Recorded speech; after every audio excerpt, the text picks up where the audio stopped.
Всем привет, я Марина и с вами Школа Сакрамел. Новички в начале пути совершают множество ошибок в маникюре и покрытии, которые приводят к негативным последствиям, таким как ступеньки по точкам роста, пропилы ногтевой пластины. В общем, вы сейчас и сами все увидите. Поехали! Сегодня у нас вот такой случай. Ну, казалось бы, обычное молочное покрытие, к чему я тут придираюсь, но давайте посмотрим поближе. Оно очень объемное, и вот эти вот полосы коричневые над цветом, это и есть пропилы. Измерим толщину и видим, что она на свободном крае более 2 мм. Это, конечно, слишком много. И если ногти нормальные, им, конечно же, не требуется такая толщина. Сегодня будем все это исправлять. Тут указательный у нас сломан, поэтому снимаем до натурального ногтя, а точнее до тонкого слоя базы, будем донаращивать этот ноготочек. И после снятия открывается вот такая картина. Ступеньки, трещины по точкам роста. Сначала подумала, что можно отремонтировать этот уголочек, а потом решила, что нет смысла этого делать, пол ногтя уже нету, и зачем лепить из того, что есть, делать конфетку. Поэтому тоже убираем свободный край при помощи фрезы и будем донаращивать этот ноготок. Сегодня хочу выполнить укрепление твердым материалом, и для этого буду использовать верхние формы. Будем работать гелем, и на самом деле при верхних формах это очень удобно. Но об этом чуть позже, а пока что выполняем с вами маникюр. Для того, чтобы не было пропилов, необходимо тщательно раскрыть кутикулу, создать кармашек под ней при помощи апельсиновой палочки либо пушера. Если у модели очень широкая белая лунула, как в моем случае, я всегда использую апельсиновую палочку, чтобы как-то очень глубоко не заходить пушером и не травмировать ростковую зону, так как белая лунула говорит о том, что места под кутикулой не так много и не требуется сильное раскрытие. У этой модели нормальная ногтевая пластина, поэтому использую фрезу с красной насечкой, не с синей, во избежание пропилов. Давайте поразмышляем, почему произошли такие пропилы сильные. И мало того, мы можем заметить большее углубление по правой стороне. Это говорит о том, что мастеру, скорее всего, в обработке была неудобна эта сторона, либо он работал без переключения реверса, ну и либо давил насадкой и работал на высокой скорости. На самом деле причин пропилов множество. К чему это приводит? К тому, что через 3 недели ноготь срастает, истонченный до точек роста, и ломается. Именно по этой причине, в том числе, у модели появились трещины. Конечно, это также не эстетично выглядит, вот эти бугры, они такие в виде радуги, в виде дуг. Иногда можно ноготь сравнить с разрезом дерева. Знаете, как оценивают количество лет дерева по кольцам, также мы можем оценить количество покрытий, которые были до этого. В общем-то, нужно знать правильную технику, чтобы не было пропилов. Но правильную технику, конечно, вы можете узнать у нас на курсе Топ-мастер Сакрамел, где мы даем все по схемам, пошагово, от А до Я, и ученики показывают потрясающий результат. Конечно, более подробно вы сможете узнать об этом, перейдя по ссылке в описании. А мы срезаем кутикулу. Сегодня я решила удалить ее при помощи щипчиков и зашлифовать срез алмазной насадкой, которая выполняла при поднятии. По итогу получилось как-то так. Безымянный был с трещинами, 3 ногтей не было, остался один большой, и то полуживой, поэтому принимаем решение выполнить наращивание. Модель попросила форму квадрат, говорит, у меня давно не было, я давно хотела. Делаем подложку из прозрачной базы, которая имеет хорошую адгезию. И опять тут эта капелька, которая у меня стекает. Кто-то уже шутит, говорит, что это моя фирменная капелька на базе, которую я просто не вижу, когда сижу, а ее видно именно с бокового ракурса. Это прикольно. Для наращивания буду использовать верхние формы. Подбираю их по размеру. Важно, чтобы точки роста были закрыты.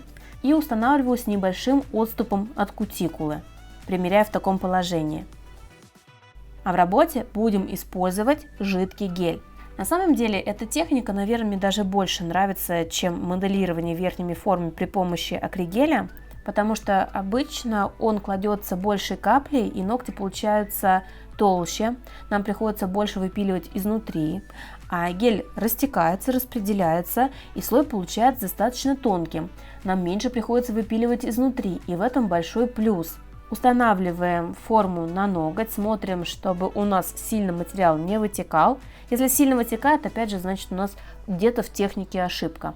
У меня, кстати, есть целое видео на канале про ошибки в работе с верхними формами, можете его посмотреть. Мой самый любимый момент, когда мы снимаем формы и остаются такие красивые ногти. Все очень быстро и просто, без постановки нижних.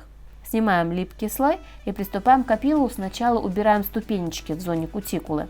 Я думаю, что сейчас при виде сбоку хорошо видно, что ногти еще плосковатые. Не хватает небольшого объемчика по стрессовой зоне на наивысшей точке, поэтому предлагаю его добавить чуть позже. Это сделать можно тем же гелем, либо можно укрепить базой. Почему получилась такая архитектура? Так как типсы имеют небольшой изгиб продольный, плюс мы ставили не близко к кутикуле. Если верхние формы с гелем поставить слишком близко, то возможны затеки. Поэтому такой способ является оптимальным. На большом пальчике увидела недостающий кусочек материала. Такое иногда бывает. Если, например, ширина верхней формы не подошла, была уже, чем нужно. Но я взяла самый большой размер, который был в наборе, и он оказался не совсем подходящим. Но все равно мне нравится такой небольшой изгиб верхних форм, потому что ногти получаются не объемными, не массивными, а форму в этот раз использовала от True Nail. Снимаем липкий слой, подпиливаем поверхность, чтобы сравнять площадку перехода. Переворачиваем и совсем немного выпилим изнутри. Самое главное выпилить натуральный ноготь, чтобы он не мешал и выглядел красиво. Ну и, конечно, не забываем про оформление торцов не более 1 мм. Не переживайте, гель это прочный материал, и такая толщина будет прекрасно носиться. Внутреннюю сторону прорабатываю в положении форвард. С опилом закончили, и теперь будем наносить камуфлирующую базу, твердую, хард. Так как у нас наращивание твердое, соответственно, и сверху мы кладем такой же материал. Можно было бы использовать и более мягкую базу, но я намеренно использовала хард, чтобы при отрастании не было эффекта усадки. Плюс база, что она очень быстро распределяется, ложится тоненько. Я делаю тончайшее выравнивание. Основную капельку ставлю в зону наивысшей точки и весь объем с торца поднимаю кверху. Все, это не утяжеляет ноготь, не делает его плюшкой, как было покрытие до этого, и смотрится абсолютно по-другому. Уже на этом моменте очень красиво такие натуральные ногти, но мы решили добавить дизайна. Для этого использую золотую паталь и приклеиваю на липкий слой базы. А на остальных ногтях рисуем френч. Что ж, давно у нас не было этого дизайна. По-моему, это очень залипательный момент, вот именно прорисовка френча, как какая-то магия. Для этого использую плотный белый гель-лак и кисть с длинным ворсом. Чем длиннее кисть, тем проще рисовать френч. И не забываем, что усики должны быть тоненькие и входить в точки вроста. На тех ногтях, где была паталь, добавим дизайн стемпинга. С этой моделью приключился интересный случай. Ну как интересный. После того, как мы выполнили весь дизайн и перекрыла топом, модель смотрит и говорит: что-то мне не нравится дизайн, можете его переделать? Я была удивлена, потому что мы вместе выбирали дизайн, смотрели по картинке и так далее. Вот интересно, у вас такое бывает в практике, когда вы все сделали, а потом клиент передумал? Если да, пишите в комментариях. Ну а мы оставили так. Понравился дизайн и френч, поставьте пальчик вверх. Обязательно подпишитесь на канал, чтобы знать все о маникюре и не допускать таких ошибок, а еще лучше приходите к нам обучаться. А я желаю всем успехов в работе. Счастливо! Пока-пока!